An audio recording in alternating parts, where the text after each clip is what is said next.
In California, Governor Gavin Newsom's redistricting fight is gaining steam as Democrats there respond to what they're calling a power grab from President Trump in Texas. Here's the congressional map in California as it stands right now. And here's the new proposed map, which would net Democrats an additional 5 congressional seats. Here's what California Congresswoman Zoe Lofgren said about it earlier this afternoon. We decided as a delegation that we could not just stand there and allow Trump to distort the next election and continue to harm the people who we represent. And so we have worked to try and identify a map that is consistent with the goals that we believe in. Let's bring in NBC News correspondent Dana Giffin in Los Angeles with the very latest. So, Dana, Democrats seem to be saying, hey, we are moving full steam ahead. The state legislature, they returned from recess today, right? What happened and how do we expect all of this to play out?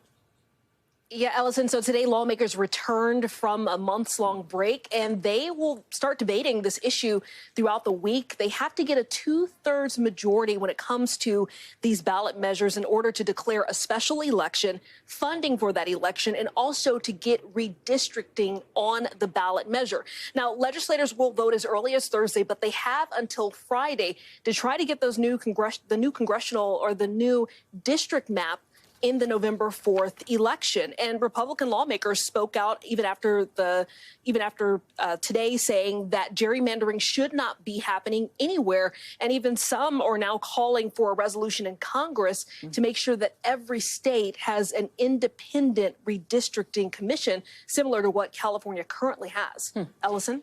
Former Governor Arnold Schwarzenegger told the New York Times that he, quote, promised the people of California that we are going to create a commission that would be independent of the politicians and there will be an independent citizens commission drawing the lines.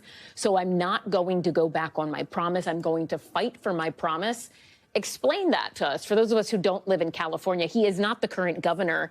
How much sway would he even have on this? Well, you know, he's a popular figurehead in this state, former governor of California. He hasn't really been overly involved in politics in recent years, but for some, he may sway voters, and for some he may not. It certainly did not appear to sway Democratic legislators who, again, are moving forward with their redistricting plan. We do have a recent poll from Politico that shows 64% of Californians support keeping the independent redistricting commission, which could be very telling for the November election if we get there. This is a deep blue state, so if this measure goes to voters, they could likely approve it to circumvent the redistricting that is happening in Texas. And Governor Gavin Newsom's office has said and wants to be clear that if Texas or any other states stop their plans to redistrict, then California, all of this would essentially go away. But they are definitely putting up a fight, and it could go either way here. Ellison. Interesting stuff. NBC's Dana Giffin, thank you so much. We appreciate it. We thank you for watching. And remember, stay updated on breaking news and top stories on the NBC News app or watch live on our YouTube channel.